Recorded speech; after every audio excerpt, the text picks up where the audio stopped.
My name is Olivia Nelson, and I've recently hit the milestone of turning 30. Today, I want to share a pivotal moment in my life. I have an older brother named Scott, 2 years my senior. From a young age, Scott embodied what many would call a pretty boy. His features were sharply defined, and his handsome face often sparked rumors in our neighborhood about talent scouts from modeling agencies seeking him out. He was the quintessential heartthrob, likable, intelligent, and quick-witted. Our parents and the adults around us all adored him. On the flip side, I seemed to be the odd one out in our family, always carrying a bit of extra weight.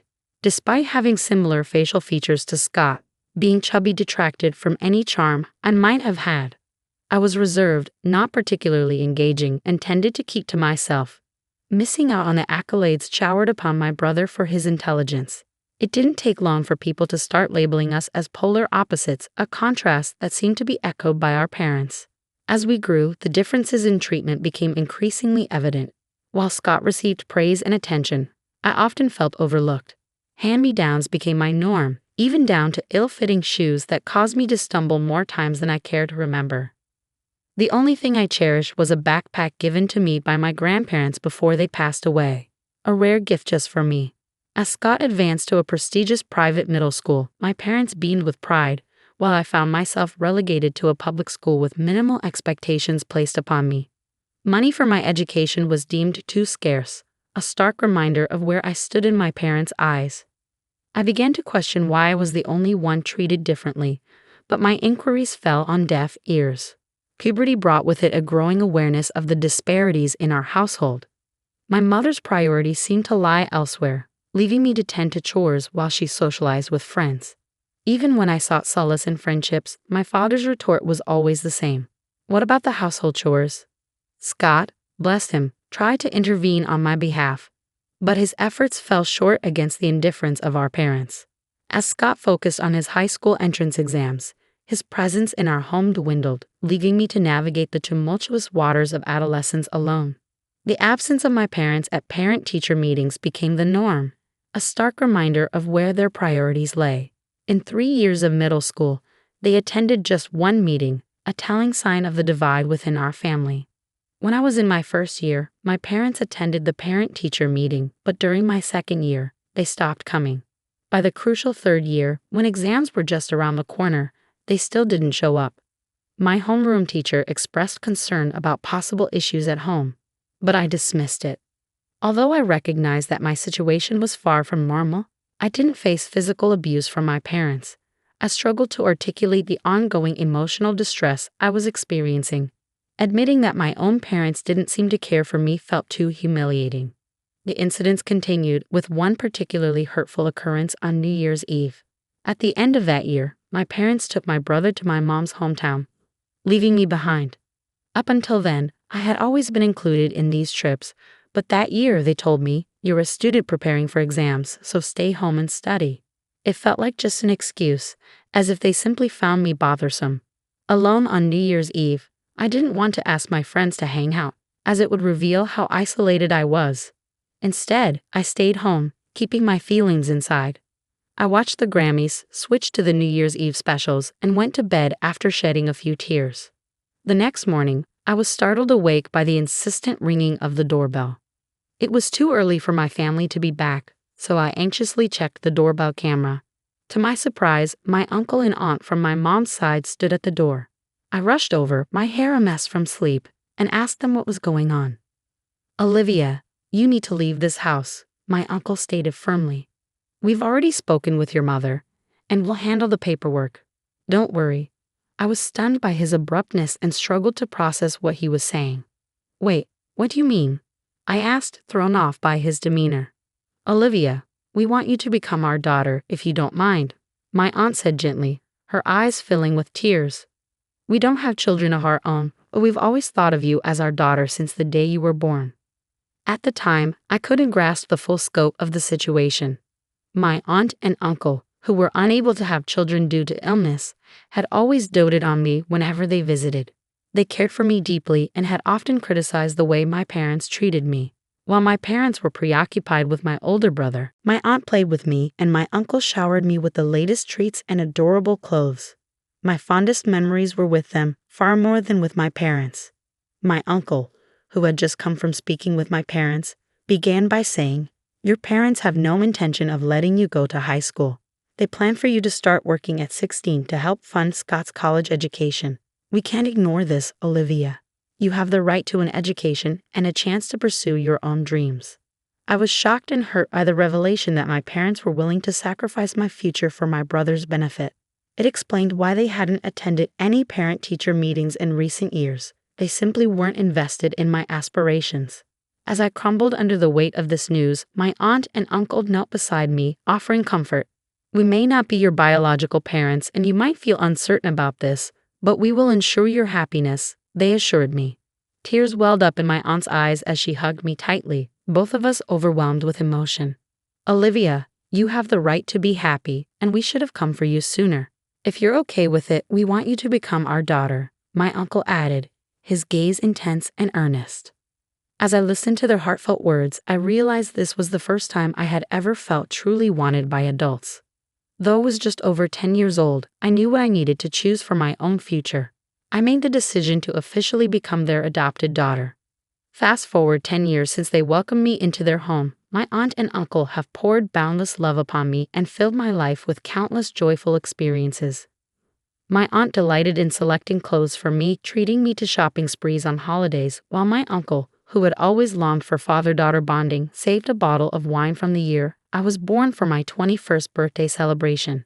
Together we embarked on memorable trips, with my uncle's childlike enthusiasm leading us to zoos and aquariums, even during my high school years. These moments were etched in my heart as irreplaceable treasures, experiences I never shared with my biological parents. Initially, I referred to them as aunt and uncle, but over time, they became my parents in every sense. Now, I address them as mom and dad.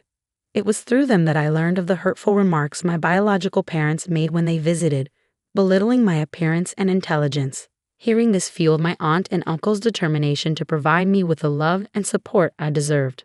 When my parents threatened to deny me a high school education, the idea of adoption surfaced, thanks to my aunt's sober intervention on New Year's Eve.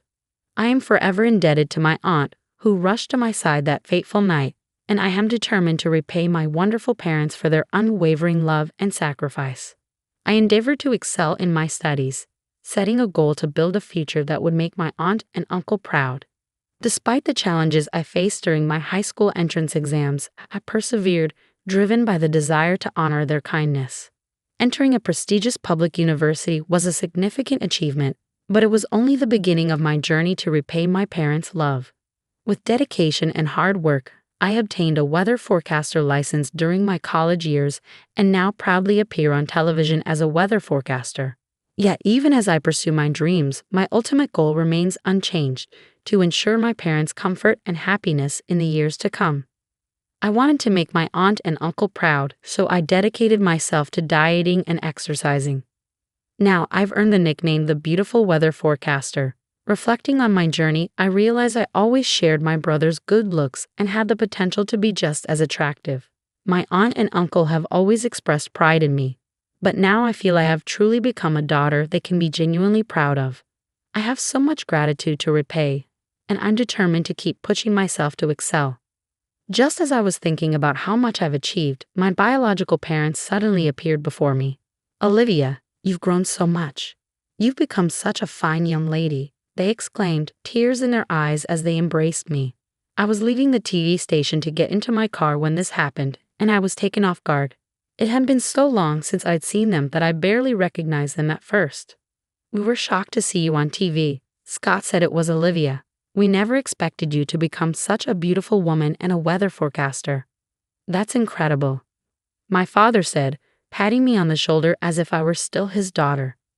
"Yes, just as expected of our daughter. We are so proud," they continued. I couldn't hide my displeasure and glared at my parents, but they seemed unbothered by my reaction. "Since we're here, why don't we have a meal at the fancy restaurant just down the street? You must be earning a lot as a weather forecaster, right?" they continued. Their sudden reappearance felt intrusive, like they'd been waiting for me, and their suggestion of a meal at an upscale restaurant made it seem as though they were trying to freeload. I wouldn't allow them to take advantage of me.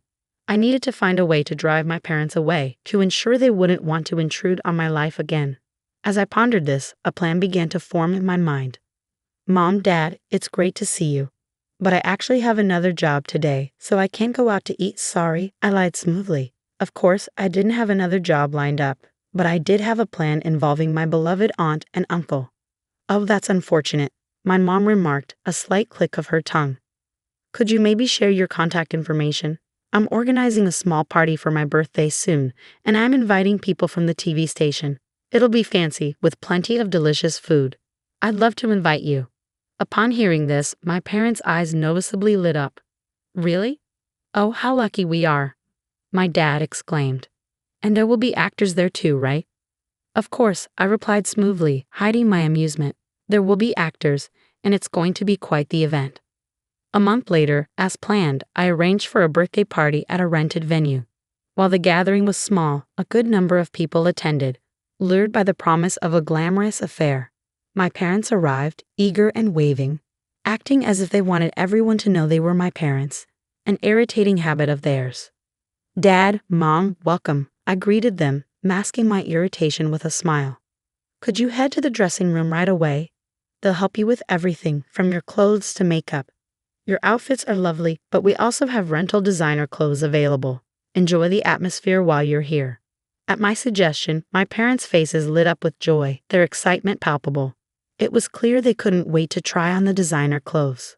Oh, how easily they were swayed by the allure of luxury. I hardly ever get the chance to wear these outfits. I wonder if they'll suit me, my mom remarked with a chuckle.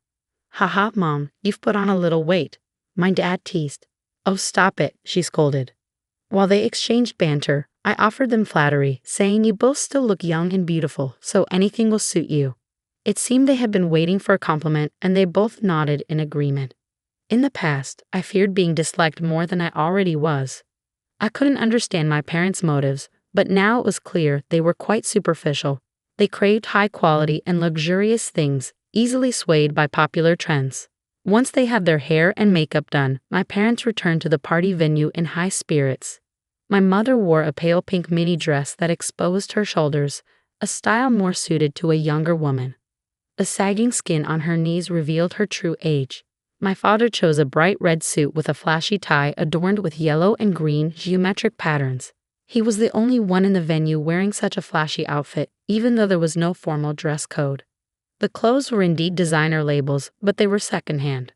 I had chosen and provided the outfits myself. I wanted my parents to wear these today, as they reminded me of a family party from my childhood. When I mentioned this, neither the makeup artist nor the costume staff questioned it. In truth, I had no memories of attending such a party with my parents, but my parents believed anything labeled designer without question. In the past, my parents would heed my exceptional brother's words, so long as they weren't about me. Now, they were the ones on the receiving end of my praise, with the label of outstanding now applied to me. As the party began, it was my turn to take the stage and deliver a speech as the guest of honor. Before I went up, I addressed my parents.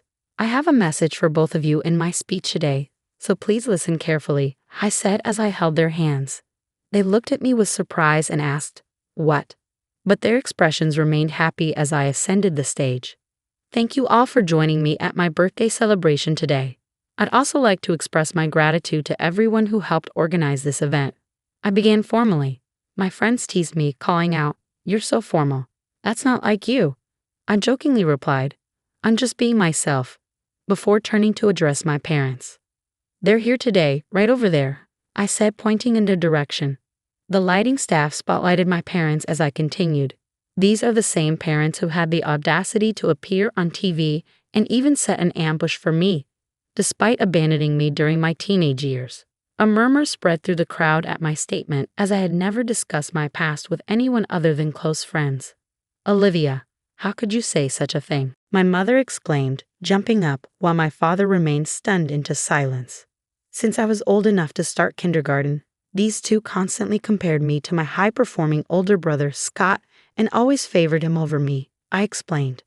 I was the one who never received treats, had to wear Scott's hand-me-down clothes until I was in grade school. Despite all this, I still loved my parents dearly.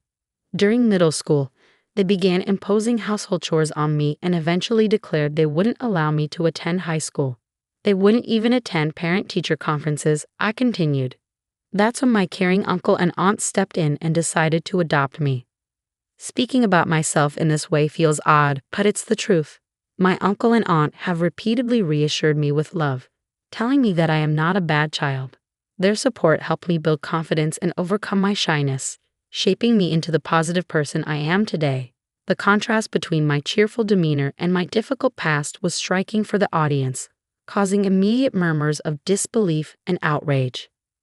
How could they show up at their daughter's birthday dressed like that? The crowd began to criticize my parents. Unable to handle the scrutiny, my parents hung their heads and trembled. Despite everything, I am now grateful to my biological parents. Their actions ultimately led me to find my true parents, my uncle and aunt, who enveloped me in the warmth of a loving family. My biological parents stared at me, expecting a turn in the story where they would be acknowledged as important. Instead, I offered them a quiet, smiling look. Mr. Treasure from the Daily Info, are you here? Could you make this story and the accompanying photos into an article? Consider it a birthday present for me. As I called out to my friend from the magazine, he had already started snapping pictures of my parents. Hey, stop it. Don't take pictures. My parents frantically tried to hide their faces. Even now, they couldn't face the consequences of their actions. You always made me do things I didn't want to do, even when I pleaded with you to stop, I shouted. You can't impose on others and expect to avoid consequences yourself. At my words, my mother's eyes welled up with tears. I'm sorry. If you publish this article, it will harm us, your mother and father. You wouldn't want that, would you, Olivia? I was astonished by their nerve. Did they really think I still considered them my parents? They had abandoned me, neglecting their duties as parents. My true parents are my uncle and aunt. They are the ones I see as my mother and father. I warned them never to interfere in my life again. As memories flooded back and my gratitude for my uncle and aunt swelled, tears streamed down my face. Seeing my emotional state, the attendees quickly escorted my biological parents out of the venue. This time, it was truly over. I had finally cut all ties with those individuals for good. Reflecting on my achievements and the support from my uncle and aunt, I shed a few more tears, feeling a sense of liberation and accomplishment. Following the incident, a magazine editor asked if I was okay with how things unfolded. I affirmed my decision, urging them to proceed with the story. The resulting article on my upbringing was picked up by various TV shows and quickly gained attention. Concerns about my image being tarnished were unfounded. Instead, the story painted me as a modern Cinderella making a dramatic turnaround, and my reputation soared. On the other hand, my biological parents, let's reluctantly call them that, faced severe repercussions after the story was published. They became outcasts in our community and eventually decided to move. Gossip spread to my father's workplace, forcing him to resign. My mother, who had been a homemaker, was now unemployed. My brother Scott kept me updated on their situation, revealing they were living off their savings. Though Scott had initially hoped we could live together again, he soon understood that staying with my adopted family was the right choice for me. Scott remained a constant source of support throughout my college years, helping guide me in my studies. He ultimately chose to sever all ties with our biological parents after my story was published, jokingly stating he might only see them again at their funeral. Knowing Scott, he might not even attend that. 5 years have since passed. I married Mr. Treasure, who was working at the magazine that published my story, and we now have a pair of twins, a boy and a girl. As a mother, I am dedicated to ensuring my children are treated equally and grow up in a happy, loving environment, just as my aunt and uncle did for me, and as Scott has always watched over me from afar. I want my children to grow up kind and gentle, like my own family.